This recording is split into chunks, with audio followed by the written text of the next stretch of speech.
fireworks. Like we're displaying our blasters and everything. So Right. we were really afraid that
Hello, my fellow foam flinging enthusiasts.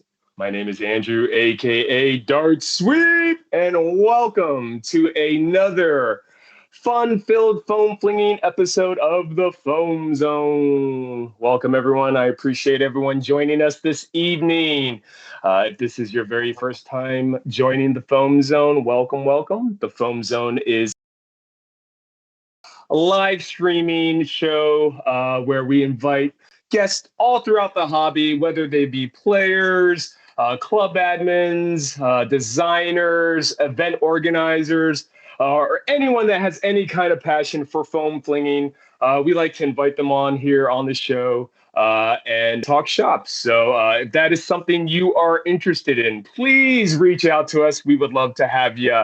And in fact, our guests tonight are a result of our guests reaching out. So it does happen. So again, if you're interested in joining us on the Foam Zone, being a guest, please reach out and we'll get you on. So friendly reminder. If you've not done so already, please give us a thumbs up, like, subscribe. Website is still currently under construction, of course, but we'll get there. But the ultimate goal, again, is to be a central hub, a place for people to get together, connect to, find people in their area, region, location, find events, get together, figure out how to start a club, and really just have a central hub where everyone can connect together and figure out where we can fling foam together. So that is the ultimate goal of the World Foam Alliance, and the website will be coming soon, and it will be fantastic. So again, appreciate everyone joining us in this for the show this evening. Who do we have in the live chat? Let's go ahead and say hello if you are watching. I see that we have 10 people, so we should have at least 10 thumbs likes up. So let's see what can we talk about. I know there were a few blaster releases that were going on. I think most notably exciting for some people is the pre-order release of the Dart Zone Primus. So I think we got a chance to get a sneak peek at that at Toy Fair. There's some videos on it out there. I haven't gotten a chance to take a look at it myself, but hopefully in the upcoming weeks I will get a chance to play with it and see how it is. So, but if you're going to pre-order it or if it's something you're interested in, let us know your thoughts on it. Some people are basically calling it the Bren, which is arguably correct. But yeah, I think it's fun. It looks like it's going to have the Mark III pusher mechanism, so the flap, which hopefully will be able to be modified to take short darts. So that's going to be a lot of fun to see what people do with that. And again, I'm loving the colors that Dart Zone is doing with their Adventure Force line. The lime green and purple is a lot of fun. So yeah, I think that's going to be a lot of fun. I think the Boxer Pro is the one that everyone is really looking forward to, especially with the release of the X-Shot MPP. Everyone's kind of waiting to see what Dart Zone has up their sleeve, and hopefully the Boxer Pro is going to be something that is going to be just as fun. So I know I'm definitely looking forward to it. Short darts, 150, box mag fed, looks like a lot of fun. So looking forward to that. If you guys know when you've heard any release dates for that, maybe Canada is going to get it again, kind of like the Primus. But yeah, that's going to be exciting. I did get a chance to run the Brute Pro at APOC, and that was a lot of fun. I do have a couple of videos of that posted online, so check those out.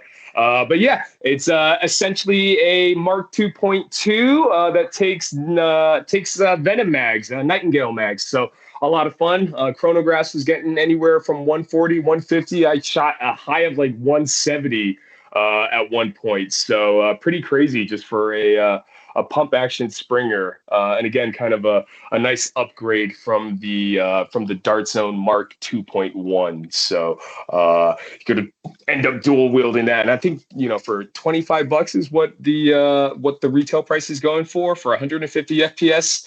That's a pretty tough argument to beat. So let's see. We have Danny. Pac-Man is in the house. Shout out to Pac-Man. Good stuff with your MPP mods. I've been seeing it online. Good stuff. I did a fun modification. Again, I was at APOC, and I brought a stock X-Shot motorized piston pump, and Donut Cat helped me modify one of my other piston pumps to make it a little bit more competitive. But honestly, all we did was take a stock Striker spring, stock Dart Zone Max Striker 1.0, the original Striker spring, which I think is pretty much the same as the Nexus Pro spring, if I'm not mistaken, stock Nexus Pro spring.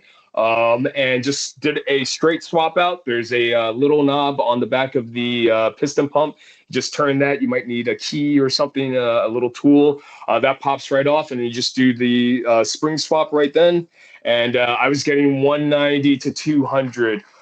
So it was perfect to run at comp for BPOC, and that's kind of all I've been wanting for a very long time is a reliable AEB that I can use for comp because typically I'm a flywheel aficionado. I love a good flywheeler. I love a good mag tag. I like to mag dump and get one tag with one mag dump.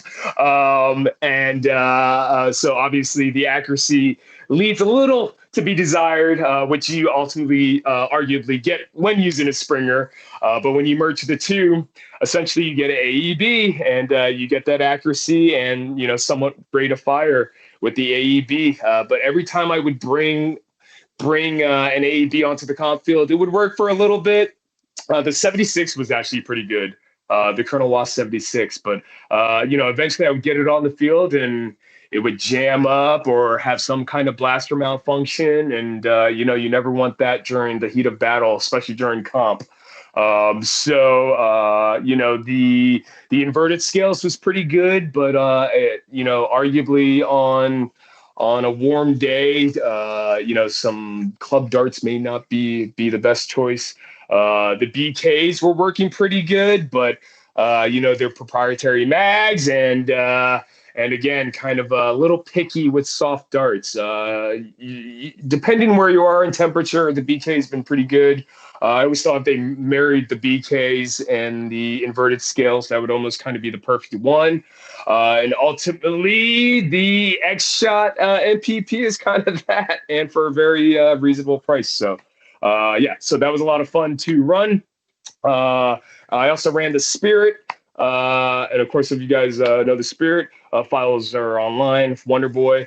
But my other blaster nomination, I think, over the X-Shot PPP is this Raider, aka Capzuka, this Mega XL drain pump action. Drain pump, Mega XL, shield busting, Jedi busting, whole lot of fun blaster. It's so much fun. It's my nomination for the blaster of the year. The files are on printables. It was done by one of our locals, Nick Nutty, on Team Friendly Fire for comp. I think they may be on Magic Spark. I don't know. So, definitely go check that out. That's a lot of fun. That has been my blaster of the year. I want to give a huge shout out to all the organizers, our friends over at the United Nerf Ops, NYC, New Jersey, Lino, Connecticut, all the Uno guys. Thank you so much for hosting again another fantastic APOC. I had a great time. I think this has been my favorite APOC since my first one I went to back in 2021. I don't know, something about this one. Maybe it was the weather being slightly less humid or less hot than traditionally. The game modes were a lot of fun. The vibes were really good. I just had a great time. Again, I got a chance to run my AEBs and it was just a great time. And again, huge shout out to the TNT crew, my boys, Goot, Zelkos, Rogue Contra, and Josh over at TNT Events, part of the Uno crew as well, but not directly affiliated. Fantastic event, #1 comp, casual comp. Congratulations to the podium teams. I think it was Tragic Co, Pumpback Whales, Porca, and of course Uno Draw 5 coming in a second. Story of their life. they're going to get first place one day. I know it. So congratulations. And again, thanks to all the other teams that competed. Thanks for letting this old guy compete. I had an unk moment at one point where I managed to do something, but it was a lot of fun. So again, highly recommend if you guys haven't got a chance, go check out APOC, go check out BPOC. There is a stream. I think the Twitch stream is down now, but Gotham is working on the YouTube stream that should be posted on the United Nerf Ops channel. So definitely check that out. But yeah, again, thank you to all the organizers. Fantastic weekend. I know we have a bunch of other events that are coming up pretty soon. Specifically, I just found out that my October actually may be free. So I may actually get a chance to go check out things like Mall Mutation Madness, Ragnarok. I know Goucher is having their anniversary battle, so I'm looking forward to that. And of course, in the new year, hopefully Archer and Mike Farley and those guys are going to be doing the Sub-Zero event, and I know that we announced Maryland Mayhem for the end of May, and I know Survival Fest is getting ready to confirm their dates as well. So lots of good stuff, and I'm hoping to get out there and get a chance to go to some of the events that I didn't get a chance to go to before, especially Ragnarok. I would love to go to a West Coast event at least once in my lifetime, and hopefully this is the year. So, but yeah, so if there are some events or anything that you're looking forward to, blasters or anything like that, go ahead, drop them down in the live chat comment section. Let's see what you got. I also saw the Tyshawn, the worker Tyshawn. I think that was starting to come out. Gorgeous blaster. Super excited to see those on the field. And then, of course, I guess X-Shot's got that new unicorn with the flappy wings things. I got to get me one of those. That's going to be fun. So, all right. So if you guys have any questions, comments, go ahead, drop those down in the live chat. Give us a thumbs up, like, subscribe, all that jazz. Without further ado, I think it is time to bring our guests on for the evening. Now, like I said, as a testament to what I've been saying since we've been starting, if you have any kind of passion for foam flinging or anything like that, and you just want to be able to share that, go ahead and drop us a DM, send me an email, send me a message, and we'll get you on the show. This is how we got our guest. I had the pleasure of actually playing with our guest over at Survival Fest this past year. They hail from the great state of Colorado, and they're going to be talking about the scene out there, and hopefully, getting everyone to show up to their events that they're going to be having coming up. So without further ado, I would like to bring on from the HVZ at Colorado University and the Rocky Mountain Foam League. We have Cody K and we have Alan. Welcome, guys. How are you guys? Good. How are you, sir? Good. Thank you guys so much for joining, and thank you guys so much for reaching out. It's really what it's all about. It's that simple.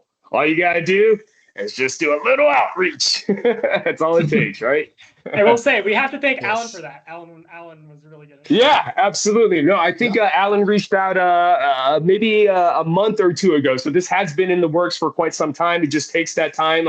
Again, we do this every other week, but we have a decent list of people that are interested in being on. So it's great that not a bad problem to have, and we are super excited to have you guys. So, but why don't we go ahead and just introduce you guys? Why don't you guys just go ahead and introduce you guys? So, Cody, do you want to go first, or do you want me to go first? Yeah, I'll go. I'll go here. Hey there, I'm Cody.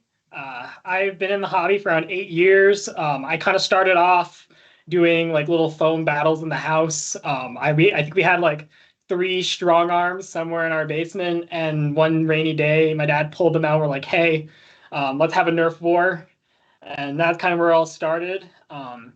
I never really got into the comp scene or the HVZ scene until like I'd say 2023, 2024.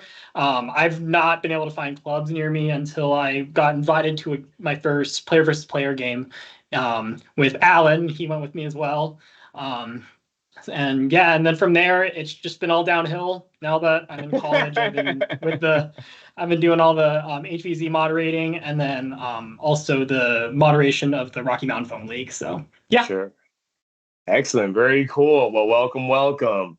Yeah, you get sucked in very quickly, and then the next thing you know, this is who you are. So, what about you, Alan? Yeah. So I'm actually not originally from Colorado. I come from the state of Illinois, where I grew up, and a lot of my friends had Nerf blasters, so that's kind of how I was introduced to the hobby. Very first blaster I remember, I think, was a Recon that I ever owned. Was a Nice. good old Recon, and Good then choice. a bunch of my friends started getting together, playing little Park Wars. And then I actually got introduced to HVZ through that when I was in elementary school. We were, Oh, wow. of course, little kids, and we wanted to throw an HVZ because somebody had heard about it. But because we were little kids, that didn't come to fruition. So I've had it in the back of my head that I wanted to play HVZ at one point, and then End War happened. So that was in Ohio at Athens. I think it was in 2017 was the first End War that I heard about. Like I said, I was in middle school, couldn't go because I was a child, and then went through high school. I actually didn't do a lot of Nerf.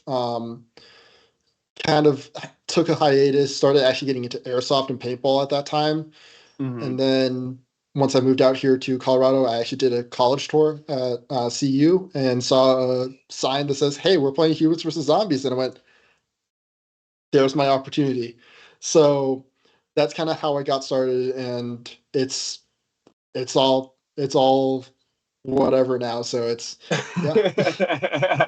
Yeah, it's a little serendipitous, a little bit. It's kind of funny. It's almost like the cards were there. You were a little kid, and then you wanted to play HVZ, and then all these years later, bing, all of a sudden the universe lines up, and then everything unfolds and evolves, and here we are at this point. So, um, so my I'm sorry, were you going to say something? No, I was just agreeing with you there. Yeah, yeah. One of my questions I like to ask everyone is really, what is it about Nerf foam flinging? What is it about it that you really enjoy, you really love? Essentially, we're all adults playing with kids' toys. What is it that keeps you coming back? Why do you love it so much? I can answer that first since Cody started with the introduction. For me, honestly, it was another outlet for doing combat sports, if that makes sense. Like I said, I Hmm. do airsoft, and that's kind of where I primarily hail from. So a lot of my kit is very much geared towards that play style. But honestly, the friends, it was, and just trying to build up that community. I was welcomed in with open arms from the club, and then kind of grew my way up to where am now with RMFL and CUHVZ, and then now networking with so many people on the East Coast. Shout out Strike Team Oscar and the Irregulars. You guys have been amazing people, and I'm really glad I met you guys. And what about you, Cody? Yeah, I mean, for me, I think it's the friends I've made. I think just kind of like without what Alan was saying, I've made a lot of friends in this hobby, and I think it's really important to kind of keep together because at the end of the day, this hobby is really hard. It's really niche at the end of the day. So people who are into this, it's just like it's really hard to find people who play Nerf and like play. Yeah. So I think for me, just the fact that I've been able to meet so many really cool people, hear so many cool stories about them, and not even like Nerf related stuff, but just generally cool things about them. And also just I think another thing for me as well is I wasn't really allowed to do airsoft or paintball as a kid growing up. My parents were 100% like, "Hey, you can play with these plastic things that say Nerf on them, and that's all you got." And here it kind of feels like I've been able to kind of get that experience while still being in a really tightly knit and friendly community.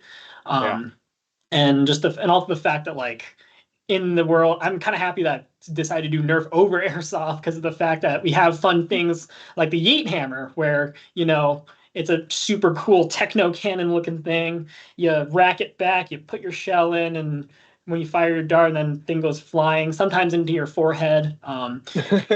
But yeah, it's just mainly the people, the designs. Like there's so much cool stuff out there that I don't think any other hobby really has. There's just a certain charm of the hobby that no other hobby really has. Yeah. So yeah. For sure. No, I think, yeah, I think, I mean, a couple things. I think, it could go one, I hear two things. It either goes one way or the other. It's either the nostalgia factor of, having blasters or Nerf toys as a kid, and then revisiting that as an adult, or not being allowed to play with those things as a child, and then finally living your childhood as an adult is what I normally hear. But yeah, it's really the community. That's the number one answer I always get, and I agree. For me, I started out during the pandemic, picked up a blaster, a rival blaster, got home, was plinking, and was like, "Oh man, this is pretty fun.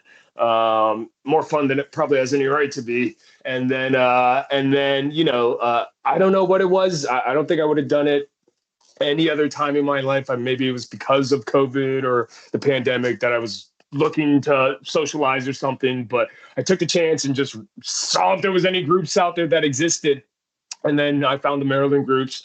I don't have to say it, but that really evolved into some of the best friendship relationships I've ever had in my life.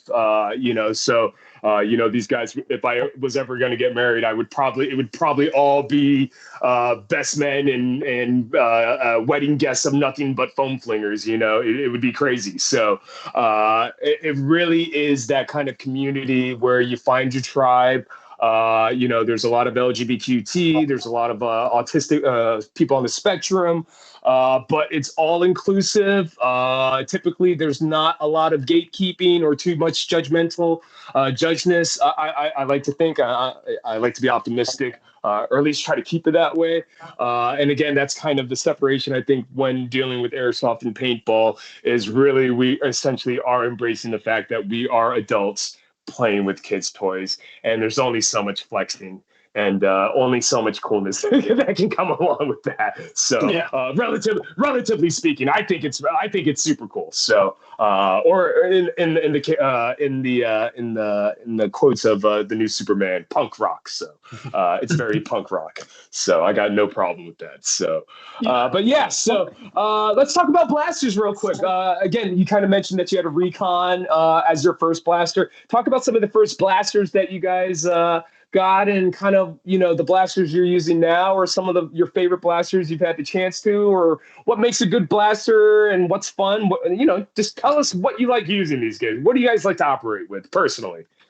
Yeah, so for me, I think so my first blaster was a strong arm.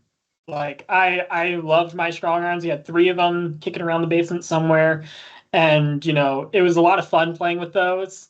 And that's why I like the strong arm. Even though you find them at every thrift store and they're like $1.50, it's like it's still fun to you know rack the cylinder, roll it, do the little cylinder spin, close it, and just fire. It makes you feel pretty cool.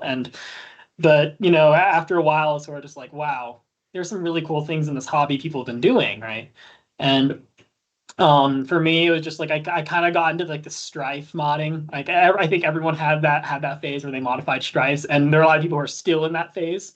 No hate to those people. I just want to say it's cool. I love strife mods. I don't want to bash them, but like I love my strife. I think I still have like my modified strife that I painted bright yellow, no other color, just yellow. And that one also holds a special place in my heart because that was the first thing I truly modified with my dad. So I love that blaster to bits. Um, and then in terms of what I like to use nowadays, I kind of just got into the 3D printing world like the beginning of this year. Oh, I started off with a slab because I was told that was like a very easy blaster to build. So I good built choice. together Good a choice. slab. Yeah, and I did it on a Ender 3, and this Ender 3, like I had to tune it a little bit. It took me a while to tune in like the steps per millimeter. I think that was the biggest problem because the tolerances were just like just awful.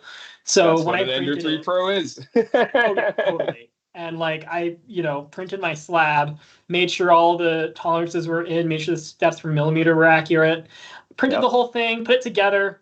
It ended up being like 2% too big. So I Oh tried no. forcing it together and like the rods weren't like there's like the what's it called? The aluminum rod that goes across the Right. top where the tactile rail goes in or the Picatinny rail goes in. That didn't close all the way. So I just ended up having like this blaster that would sometimes not fire because there's no seal because it was too long. That So, that's funny. I had that.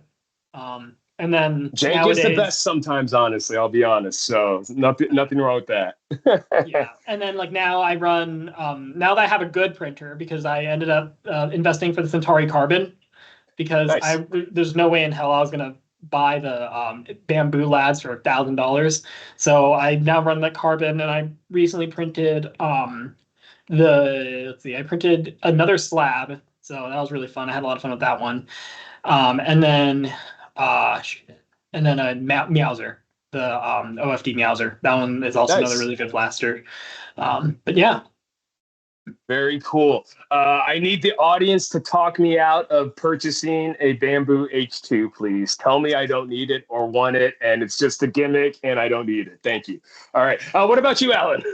Yeah. So I can't remember how many blasters I've had at this point. Because I had a friend who had an amazing collection and he moved, so he had to downsize it. So I bought a couple. So I got a Vulcan and a Strife out of it, I think, which is cool. But then, like I said, that kind of went to the wayside. So I started with like a lot of the basic Nerf stuff, like Nerf Elite, because that was the line that came out when I was really getting into it. Um, and then now, coming to college and having adult money, um, I've been in that, and Cody's going to bash me for this. I have three modified strifes under my belt right now. Um, I'm my still my bullying you very over it, Alan. my very first one was a CC Scorpion kit from RE Armory, so I bought that, modified a strife to take full lengths. That was my very first strife mod. And then my second one was a Vector, um, a Chris Vector kit that I bought from Worker. Threw everything together. It was short darts. That was my very first short dart blaster, and I was having a lot of issues with it. So it's kind of in a bin somewhere. And I had just haven't touched it because it's not really reliable. And then my current It's build, still a which work in is, progress. yeah, my current build, which is my Strifle. If anyone was at not anymore, Survival Fest, you saw me running that giant long spear of a Strifle with the Magnus underkey, or master key. So that's kind of what I'm running right now. I'm planning on doing a Protean at some point. Um, and then for secondaries, I like the Nightingale and like the mag in grip blasters because, like I said, I come from the world of airsoft, and that is where my training comes from. So I'm currently rocking the Quick 2. I purchased the files, built it in a day, I think, minus all 3 printing. Thank you, Cody. Um, so built that. Now that's my go-to sidearm. For me, I really like reliability. I don't go for gimmicks. I go for reliability. Like I said, with that airsoft mentality, it's just how can I be most efficient and most effective in the role that I play in For HVC sure. or PvP. So that's kind of where I go with mine. If I can get a good Springer for HVZ that is reliable, I will use it, especially as a bad weather backup. So. For sure. No, we were talking about this before. I think you and Boomstick Mods actually complement each other because you both enjoy playing the operator role, especially during HVZ, and really embracing. I don't want to say that LARP element or anything like that, but really embracing playing the objective and getting geared out and making going after specials and things like that. I'm just there for the vibes. And if someone's running at me, I'll shoot you. And if you are a human, I am so sorry. But yeah, so yeah, that's my approach to it. But that's great. No, I absolutely love that, and I think it's hilarious that that you have three stripes now. But yeah, the stripe I think tends to be a lot of people's first mods, just because I think of the simplicity and you know it's easy. You know, if you mess it up, it's easy to kind of troubleshoot and fix it. But for me, my actual first mod was the Adventure Force Pro Spectrum that I put. Was it Band Blast? It might have been Band Blasters, or no. I'm so sorry. It's before Band Blasters. Yeah, it was. Oh gosh, I forget the name of the motors. It's so it starts with the R. You guys know what I'm talking about.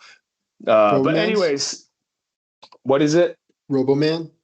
No, Okay. before uh Krakens. It's got I mean, Krakens are good motors still. I know a lot of people yeah. still use them nowadays. Yeah, so that was my first mod. But again, internal is very similar to the Stripe. But yeah, I highly recommend if you're looking to get into starting to mod, definitely take a look at those platforms and kind of like the Ender 3. Honestly, there's nothing wrong with the Ender 3. If you can work with an Ender 3, you can work with any other printer that you experience. At least that's my opinion. So Yeah, learn on Ender 3, and everything else is easy peasy after that. So I will say we actually have a guy on our club who stands by his enders. Like, I don't know if he's in the chat, Connor. If you're in the chat, say something. But I He's this stand by modified the guy, racing Ender. right You now. just got to work with it. yeah, and I mean, like, and he loves his to death. And I'm just like, there's so many times where I just want to throw mine out the window. So let's just give a quick shout out to everyone that we have in the live chat. We got Al the Geek. What up? We got Danny Pac Man, Thirsty for Foam. We got AJ, Alex, Usog. We got Devin from Blasters and Burgers. And then we have Duger. So what up? How's everyone doing? Drop a comment down in the live chat section. If you guys have any questions, comments, or anything for our guests, please share, and we'll get that showcased for you. Let's talk about the club. Let's talk about the HVZ at Colorado University Club. I guess let's talk about the history of it, how it started, and then kind of how you guys got involved with it. Yeah. So if I'm like doing my historian brain correctly, I went onto our Facebook. Our first photo was from 2010. So it's been a club since 2010. I don't know much about 2010 to COVID, since that wasn't really documented a ton. And if it is, it's somewhere that I haven't found yet. But we've had that. And we've always played in the engineering center. For us, it's a big labyrinth of a building, and probably built for riot control reasons because it's the hallways are at weird angles and things like that. But we play in there because the university actually has an outright ban on blasters on campus. And we're going to talk a little bit more about that because obviously UMBC and Mayhem. Yeah. But yes. So COVID happened, and then we had a little bit of a resurgence after COVID. That's when I actually found the club, doing my college tour. Joined the Discord server. Due to our club re-registration process, we didn't actually hand over leadership to in 2022, the fall of 22. So our club actually got put in bad standing because of that with the event or the department that runs all of our clubs. And we revived it in 23, spring of 23. And the funny thing is, as weird as this sounds, I actually haven't played HVZ as a player, and Survival Fest was my very first game as a player. I kind of said, because they threw out a call of, "Hey, who wants to help run the club?" Said, "Sure, let me do this," and that's kind of how we've we've been ever since. It's kind of going through that. Remember our first game was 100 because we just did vanilla HVZ. We grew to 150. Um, and then we hit 180, 200 for a little bit. And then our spring game our spring game hit 250. So we got 250 people crammed into the engineering center Wow. to play HVZ. Wow. So that's kind of the history of the club. And actually, not to toot our own horn here, but we did win the student event or student organization event of the year. So we Nice. did win that as an award from the department who runs all the clubs. So yeah. Toot that horn. Nice. Excellent. So tell us a little bit more about the details of the club. When you guys meet, who's allowed to, who's involved, what kind of game, missions. Just give us the deets on the club itself. So CUHVZ, we're open to anybody. We follow that traditional philosophy of we don't charge for games. We let anybody in. If you're a CU student, amazing. If you're outside, amazing. We'll treat you all the same. And we run it like a bunch of mission zeros because we don't have big enough time. We run from 8 to 2. So we don't have enough time to do all of those missions and stuff like that that you would see at a normal invitational. We do about an hour segments of games.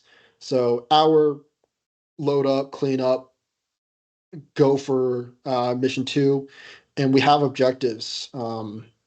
We try to come up with our own, but after going to Survival Fest, we have actually brought a couple of mechanics back to our game. Respawn relays and the turrets, we thought those would work really well for our environment, so we brought those back. And a lot of the logistics, if you want me to get into that, I can. Sure, absolutely. Yeah. Yeah, let us. Yeah. So the reason why we only have one game a semester is just the amount of logistics we have to do. We have to clear it with our events planning and catering people. So they're the ones that reserve the rooms for us, or they're the ones that reserve the buildings for us.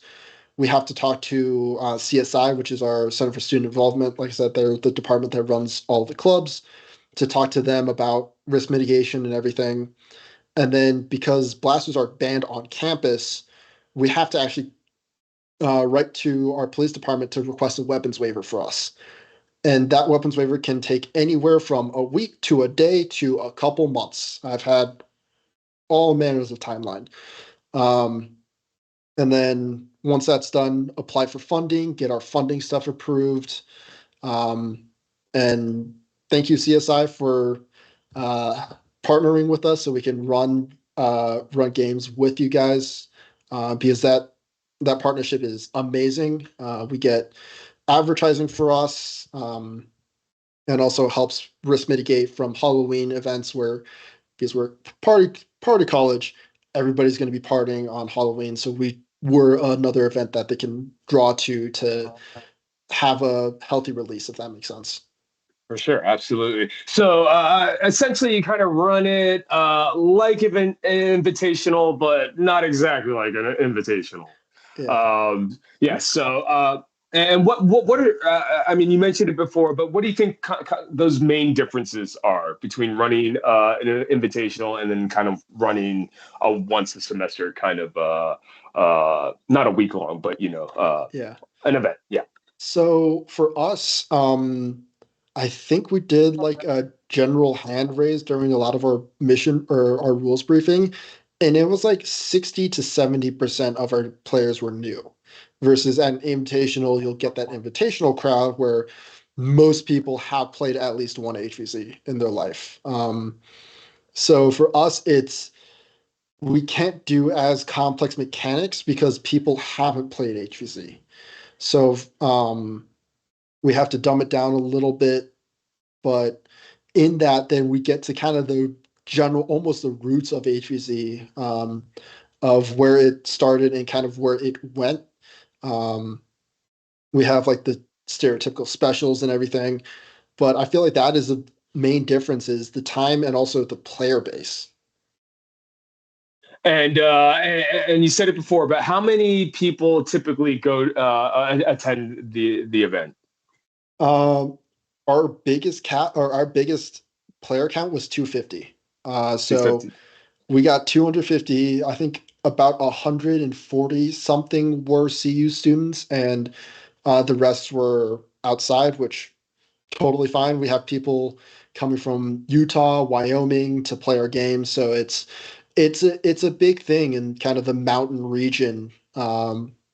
So we, like I said, we can expect anywhere from 150 to 250, maybe even more, since now we're actually actively pushing things out. So For sure. And yeah, I mean, it's also kind of probably one of the only opportunities for HVZ, and that's why the attendance number is so good, and surprisingly split 50-50 between experienced and then kind of newcomers. I've said it before, but I always think it's a challenge for new players to kind of go to large scale events and be thrown into the fire, not knowing what to expect, especially after spending a month or a very long time in some cases getting the loadouts prepared only to be tagged out in the first 5-10 seconds. I've seen it happen. It's happened before. Yeah, and got to watch out for those UMBC zombies, or just don't go to the invitational. But yeah, but I think if you are able to again kind of create a game where it's balanced enough for newcomers to come and get their feet wet and enjoy it and get experience and kind of run it as a mission zero. And I'm a huge advocate for babies first steps or noob squads or anything like that at large scale events, just so you can have a fun experience. Because I know I've seen it before, and again, I would be too if I spent a lot of time and got tagged out.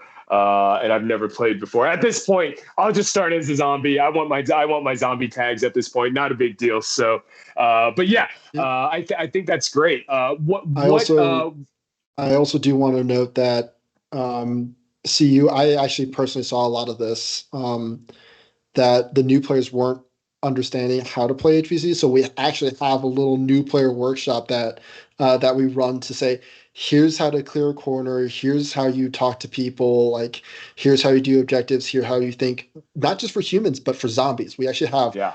a really cool zombie player, career zombie, who actually helps me teach the zombie tactics side of the new player workshop. So I feel like that's also something unique to our campus, is that we do have that resource to new players.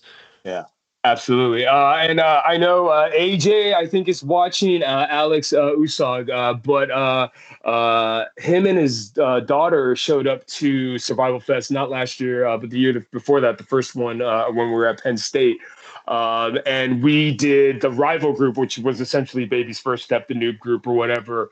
And shout out to Roya, who was our mod for that. Roya, you're awesome. But basically, essentially what you were saying, just a workshop around campus, learning how to deal with, going around clearing corners, how to, look for objectives, how to deal with zombies. I think that is fantastic, and I wish every kind of event had something like that, because again, that I think provides a lot of integrity to growing the community and hobby and providing an opportunity for people to get their feet wet and have fun without joining the winning team immediately right off the bat. So, what about you, Cody? You've been awfully quiet there, patiently waiting Yeah. in the background, looking to strike. I know you want to say something.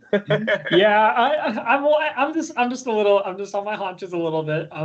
But like, yeah. So I mean, Alan mainly runs. Even though I am a moderator for the HVZ at CU, I think we kind of made the distinction that Alan's more like the HVZ person. And I do a lot more of the PvP stuff. Sure. So I run Which a lot we're of going to talk about. yeah. For I think we got it was the Rocky Mountain Foam League. I run. We basically the way a lot of our games work is that we have like a rotating system essentially, where like so we can cater basically everyone, because the thing about Colorado is it's really spread out. And everyone kind of, you have to, we want to make sure everyone gets to play a game at least once.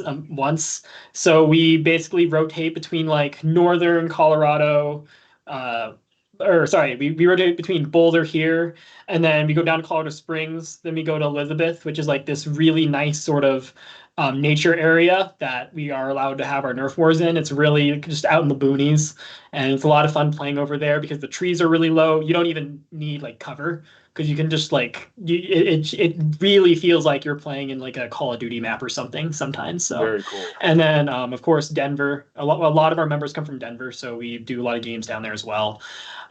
In terms of like the club history, this Rocky Mountain Phone League hadn't been around for very long. What we had it under is we had it under 5280 Phone League. Um, but that basically kind of went, I don't want to say defunct. We just really, it's the Facebook group for that just got really quiet at the beginning of 24. And I was just like, there's nothing happening here. What do we do? And then it was really nice. I was just like on my phone one day, and then this guy, you might know him, Tyler. He used to do a lot of stuff in the East Coast for Nerf. He basically just messaged me one day and was like, "Hey, do you want to start like a PvP game, a PvP league in Colorado?" I'm like, "Yeah, I'm honestly too scared to start one of those myself. I need someone else to help me through that." So we kind of got a couple people together. And Alan sent out, and I was just like, we made the server, and I asked Alan to post it to the HVZ server, so we got a lot of foot traffic in from that. Um, and then from there, we kind of just slowly began try to every game we'd have, we put it up on a meetup. We also put it up on the Facebook group, and then we'd send it out just like I think for a little bit we're sending them out on Reddit, um, but we haven't done that in a while. And we just send our games out, and usually we'll get around 15 to 20 people, 20 at absolute max. And everyone just has fun. They're very laid back games. We are realizing the thing about Colorado too is that since I would consider ourselves kind of rudimentary in the terms of like competitive Nerf. So what we'd have, our past couple games have been no FPS limit, which we realized is a really dangerous idea because someone came in with a 400 FPS caliber. Someone came with a 400 FPS B variant Caliburn. So that was really scary. Those are Dorian Coleman numbers. Yeah. Oh yeah, no, like you played airsoft with that kind of stuff. So yeah, no. So we kind of realized like, hey, this no FPS limit stuff is kind of getting a little dangerous, and also the fact that it got boring after a while because everyone was running like 200, like 300 FPS lynxes, and it was just all a sniper war at that point, and everyone just standing at the back sniping, and like for some people, I understand. Like, I don't want to excuse myself, but I'm pretty guilty of it. But that's just because I have a knee injury. I can't run very fast. Yeah. So my main goal, like me being a sniper in these games and me like playing that role is, I think fine, just because I can't run. But there are people in the club who like definitely everyone just runs spring powered sniper rifles, and we realized sort of just started getting really boring. So that's why we're kind of enforcing now 200 FPS. We're doing like the blaster tag rules where it's just like 200 FPS Springer, 200 Flywheeler. And then this upcoming Sunday, we're actually running a beginner event. So we're basically saying like 190 is the hard cap, 170 is soft cap. So we're kind of trying to get more people in the area interested in comp, because I know from the fact that we have over 300 people in our Discord server for HVZ, that there's got to be some of these people that definitely want to, Nerf outside of college and want to spread their wings out and try out the PvP scene. And we're just trying to show that to people and be like, hey, HVZ is fun, but there's also this side of the hobby where, everyone's running, where we're playing like objective-based games, like Capture the Flag, Death Click, Flag Dash, things like that. So yeah, that's the main purpose. That's the main kind of rundown of the Rocky Mountain Phone League. And, everyone's really nice in that. I think it's really cool that we've just fostered such an amazing community of people who are able to, you ask a question on our Discord, like, hey, what's the best motor setup for a Strife or something? And someone will get back to you like at latest same day. Yeah. Everyone's really great. So Yeah, yeah. So yeah, I mean, we were out, or I was out in the Colorado area. We were doing a fan expo with Dart Zone. I think last year or the year before. And by the way, I want to say the Denver, or where were we? I think we were in Denver. Has a fantastic July the 4th fireworks display, better than we have here in DC. Fantastic. But the challenge is whenever we go to these things is to, because people want to know where can they actually go and play with the blasters they're getting.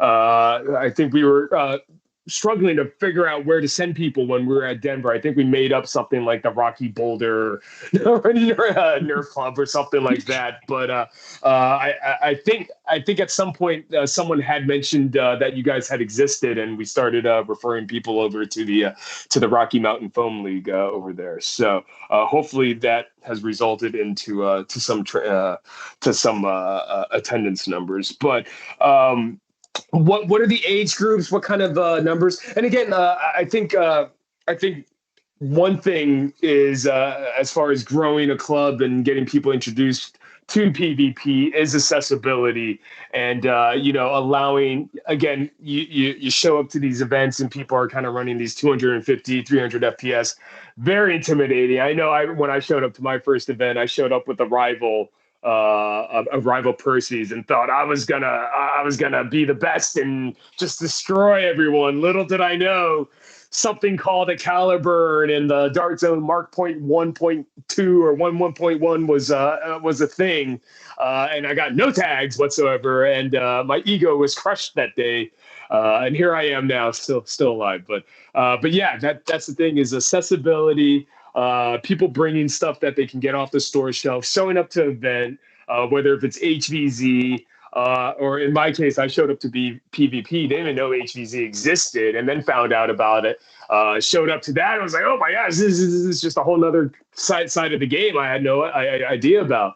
But again, it's kind of the appeal. We were talking about what draws us and attracts us earlier, Alan. And you're saying your background is airsoft and paintball, and kind of that simulation of playing a video game, which is kind of my thing. Is That's what I like. I like the simulation. If you see some of my videos, it's literally a video game with hit markers and game over sound effects and things like that. So, that appeal of being able to do that. But yeah, being able to introduce that kind of experience and fun to people that have never been to a community or hobby event, is the trick in how do you grow that. And I think accessibility, by having a reasonable FPS cap and simplifying the rules, and and not being afraid to say, yeah, there's HVZ, yeah, there's PvP, but there's also HVZ, and there's also PvP, and there's also, there's all these other facets of the hobby: modding, designing,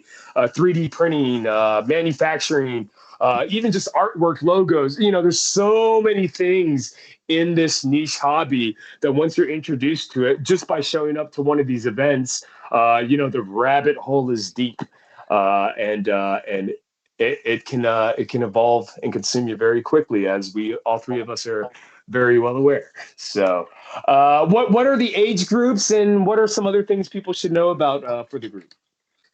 yeah, so some of the age groups of the people that we have at our games, they're mostly like, in terms. I'm just going to speak on the PvP side of things. I think we'll go on, just like, I'll let Alan speak on the HVZ because he knows a lot more about that than I do. Sure. But in terms of the age groups for the Rocky Mountain Foam League, I think I think the youngest we have is like 14, 15. And then the oldest we have is like, I know someone in our club is like, I believe, in their 70s.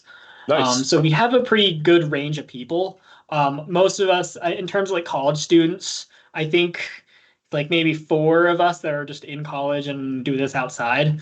But I mean, it's a very broad age group, and a lot of our games, since we know like these at the end of the day, these are toys, but they're like, Yeah. they're adult toys. They're like built for adults, right? So Yeah. it's not a great idea for like a 12-year-old or a 13-year-old to come in who doesn't have like a parent nearby, because I mean, even though we're not using 400 FPS blasters, a 250 FPS dart from a really well sealed links, it's still going to really hurt, right? Yeah. So, and I mean, like, A stock blaster to the eye is going to hurt.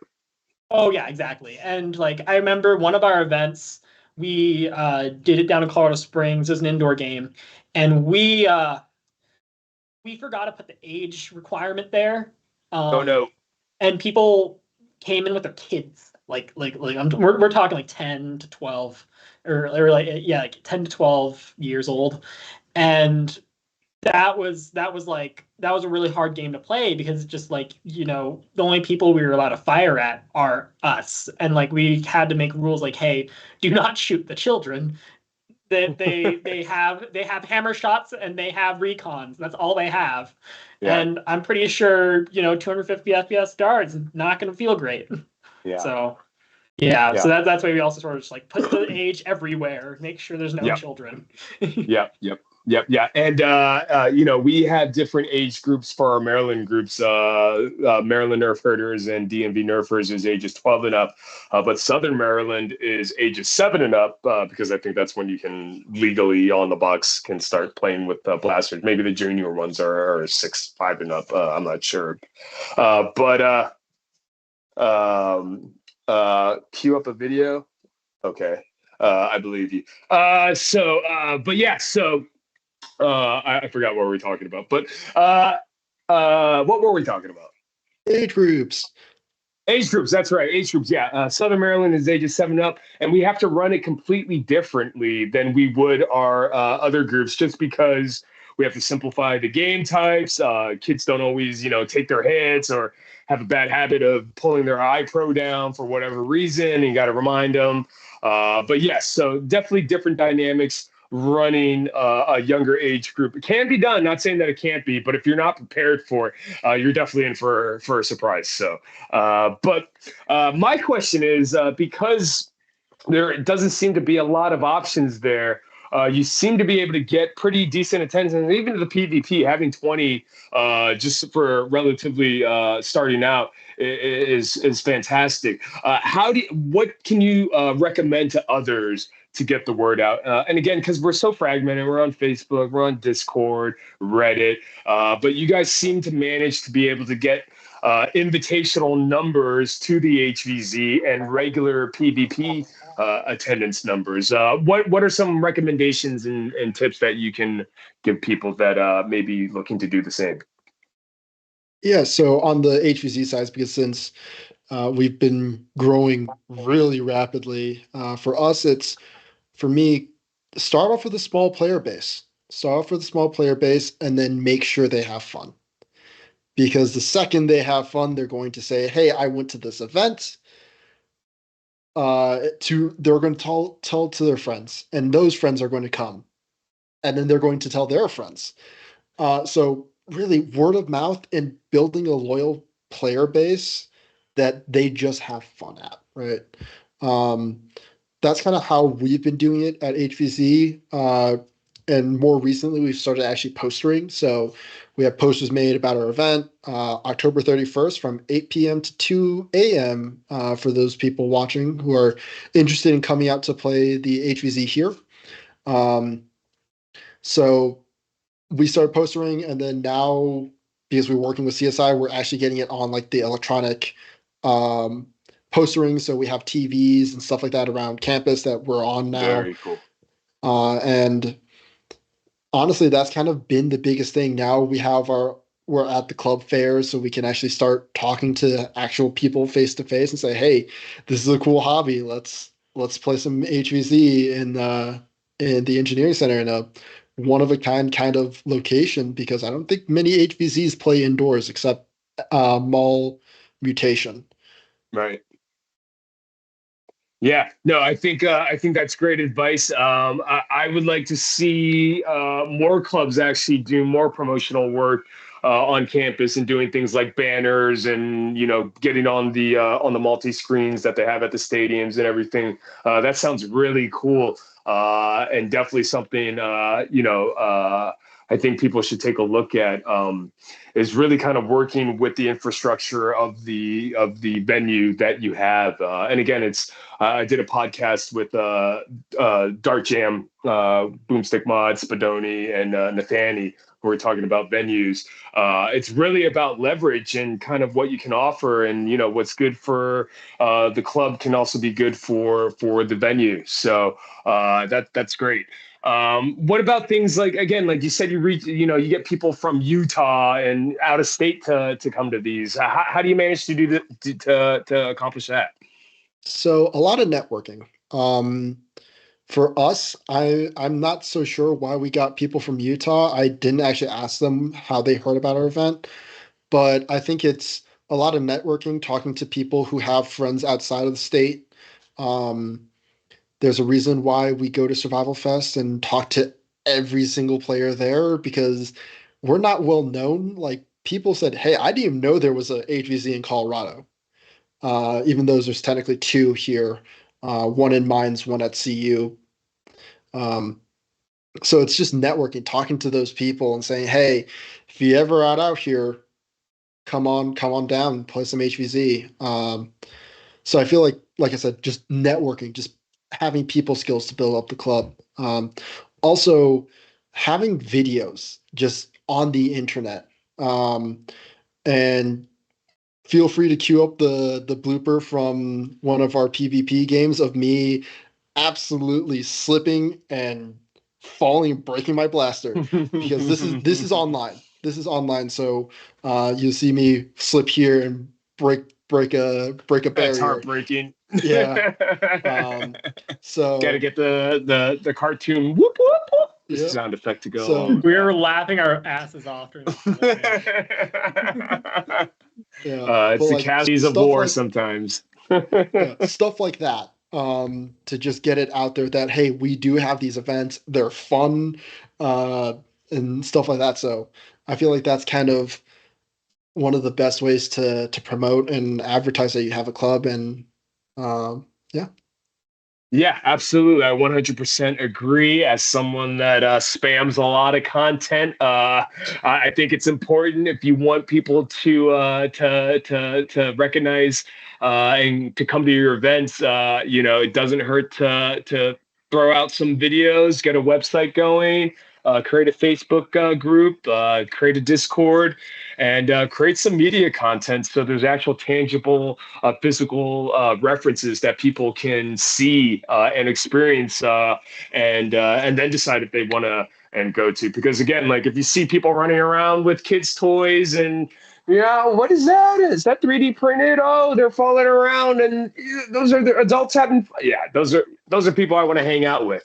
One of the comments I enjoy seeing is when I post HVZ videos. People will say, man, I wish I was that nerdy. They look like they're having a lot of fun. Those are one of my favorite comments I get. And it's so true because no one cares. Everyone's there to have fun.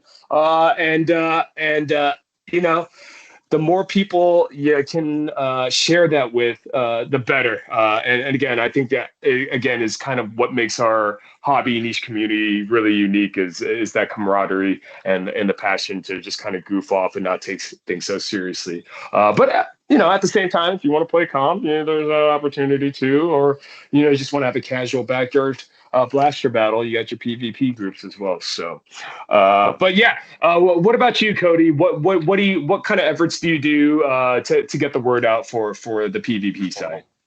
Yeah, so I think for the PvP side, it was a little tricky. It took us a little bit to really get some steam going, mainly because the fact that we don't have the same resources, access to the same resources CU does. Because again, this is a non-affiliated. This is just a community, just like a local community in Colorado. We don't have the funding like CSI does to send out all these advertisements and advertise it everywhere around a tight knit space like a campus. So I feel for us, a lot of what we were posting was like online stuff. And I think it was really important to have Discord because Discord was the best way that we could have a messaging service to notify people about our games, for people to get help with modifying our blasters, and just anything else Nerf related, for Nerf related specifically in Colorado. So, like, I think what we ended up doing to get our word out is, number one, we posted the server link on the CUHVZ Discord. So we got a lot of people coming in from there. And then we also got a lot of people from the 5280 club that originally was there. That was kind of like slowly kind of becoming defunct. And we kind of posted that on that Facebook group as well. So that's how we ended up getting a lot of steam. We also have a meetup page, which, I mean, I know a lot of people don't really use Meetup, but that's another place where we posted our games, and we have a lot of people that we put it in like the things to do over the weekend section, because there are a lot of people that are just like, oh, free day, no work, no school, what do we do? You go on there and you just have like a high velocity Nerf battle in the park. So, and it's pretty accessible for a lot of people because all of our games are free. For sure. So yeah, and I think for a little bit we were posting games on Reddit, but I'm not entirely sure why we stopped. It kind of I kind of just flew past my head that we could use that as a resource, but Right. that did draw in a couple folks. And sometimes we'll have people on the CUHVZ Discord that are just like, oh, I really enjoy CUHVZ, but it sucks that it's only happening once a semester. So, one game every 6 months or so. And it's just like, where can I get more of this? I'm really enjoying playing with kids' toys. And we're just like, oh, join Rocky Mountain Foam League. We have games every 2 weeks, twice a month. So it just kind of got a lot of people into it, just kind of by doing that. So Yeah, absolutely. No, I think you're right on the mark. Again, it's about outreach. It's about putting it on as many platforms as possible, big, large or small, local and regional, national, wherever you can do it.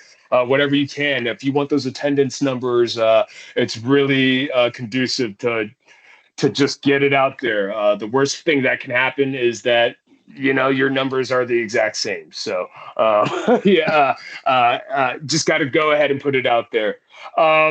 So both you and I, Alan, we got a chance to go to Survival Fest, and again, I want to thank all the Survival Fest mods and volunteers and all the attendees and everyone that was able to make it out there. I had a fantastic time. I always do, but I'm easy to please. But I just wanted to talk to you about it with someone because another perspective, and again, kind of giving a huge thanks to the team that puts it on, and get a little insight to people that maybe didn't get a chance to experience, and kind of your thoughts on that event. It was amazing. Like I said, that was my very first game that I ever played as a player. I've been modding HVZ pretty much the entire time I've been in the HVZ community, and just being able to say, hey, I don't have any responsibilities. I just get to play. That was really fun. And also bringing a lot of that experience from CUHVZ of, we play a lot of CQB, and I was really afraid of going out to play a large scale event at a outdoors on a big campus. So that was kind of my initial thoughts, but then Mission Zero rolled around and everything just clicked. My favorite mission. Yeah, everything just clicked. And it was just me moving, just like not really, like just kind of autopilot moving around, doing stuff.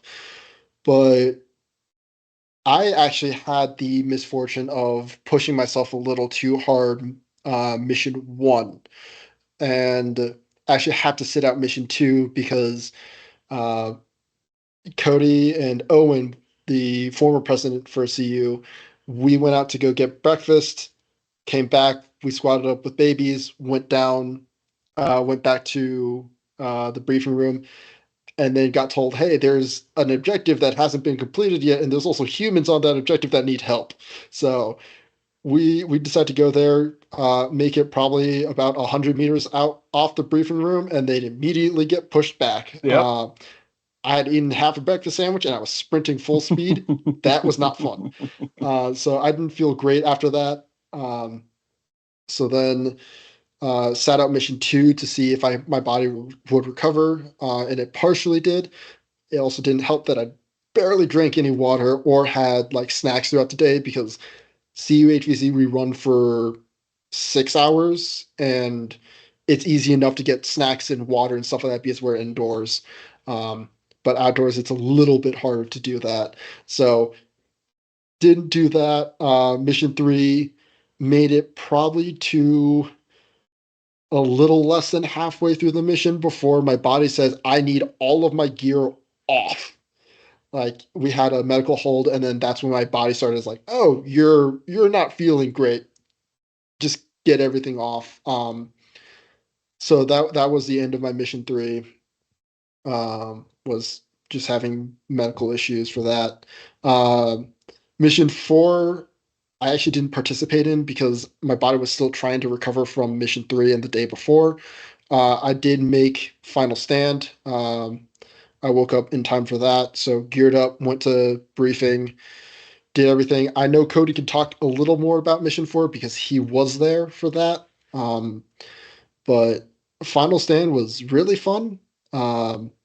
Getting in line with a lot of the people I've seen from East Coast HVZ fame and just going, I'm in the same line as these people. What am I doing right now? So we did all that.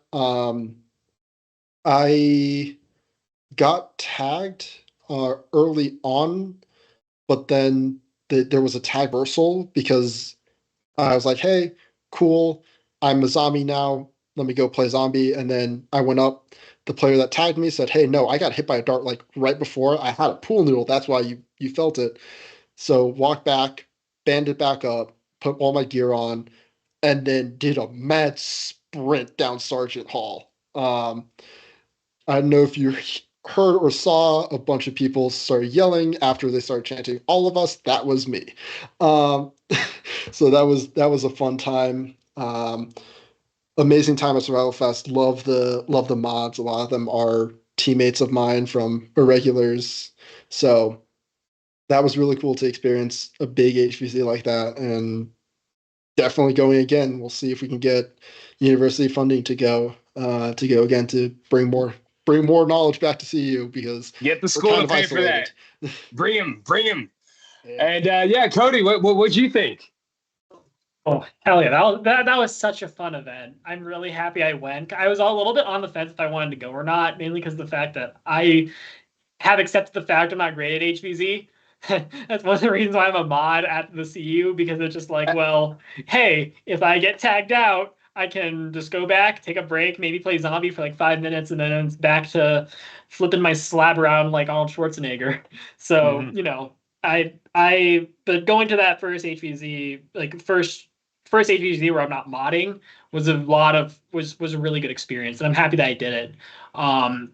I think for me, remind me, Alan, mission 4 was the turret mission, right? Is that No, mission or 3 was the turret mission. Mission 4 was the pulling the bandanas off oh the yeah, yeah. respawn Okay, relays. cool, cool. Like, cool, yeah, okay, cool. Sorry, all those events just like kind of happened so fast. But yeah, I remember there were a ton of the respawn relays all around campus.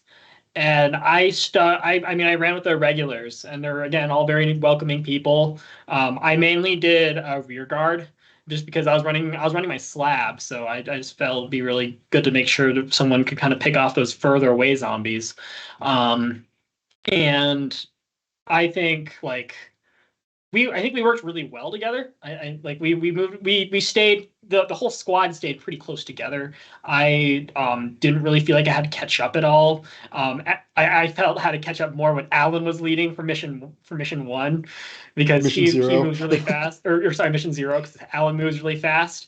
But for this one, I felt pretty comfortable. Um, I'm trying to think. We got into a little snafu at one point, kind of in that um crap. it was like there was a street and kind of this central courtyard that we kind of almost got ourselves in a pickle in, but we kind of managed to escape through College, that. College Yeah, I think Green. so. College, yeah, I think it was College Green. And then we like, went down. We went down this hill, and the zombies are like counting 1, 2, 3 as they walk down the hill, and that was a lot of fun. I think the wildest part was at the very end where we were so close to the safe zone. We couldn't find any of the respawn relays. There was apparently a scout squad that got sent out for that.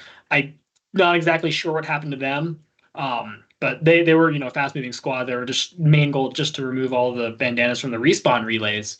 But the main Ox squad, like we got absolutely bombarded by zombies on the way to the safe area. And I remember that was when Ted went down. He got hit by a spitter ball, and then everyone was like, "No, not Ted!" And they're like standing next to him so they could unstun him. And only like I don't think a lot of us got out of that alive. I know a lot of us got zombified. Like that was kind of the what is it, the rock? I don't know what the saying is, the rock that broke the camel's back. That was this. We lost a lot of people at that on mission Yeah. 4. So Yeah. yeah. Well, that's yeah. I had a great time at Survival Fest. It's actually kind of all of a blur. I do remember at some point I was like, I've done way too much cardio and I've been lost on campus way too much. At this point, I'm just going to go on my one wheel and see if I can find some humans or the horde and see if I can take some photos. And then I got tagged on the way doing that, and I was fine with that. And then I think I found everyone at the finale at the hold, which was fantastic. They had a great props to again Spy Mike, director Michael Lasik, and Kelsey and the entire mod team there. But they had a really huge, fantastic prop, which I heard was improvised at the very last second. But you would have never had known that by the looks of it. But yeah, fantastic event. Xavier was there. Al the Geek was there. Containment Crew was there. Boomstick Mods was there. So a lot of fun people were there, and vendors at the con.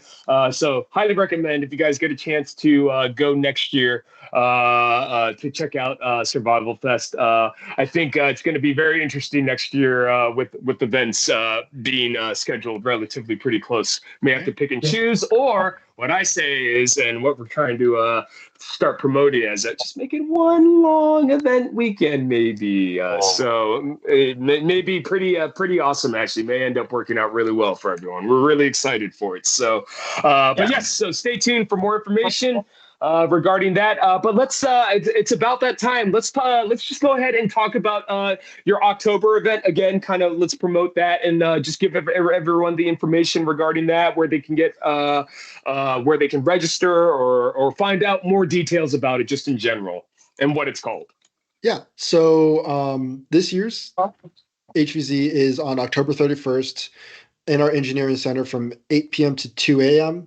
October 31st, and it is Helldivers themed. So that's kind of our game planner that I put in charge. Like, I'm a massive fan of Helldivers. Let's do this. So we started planning the event. God, maybe a month or two after our last one.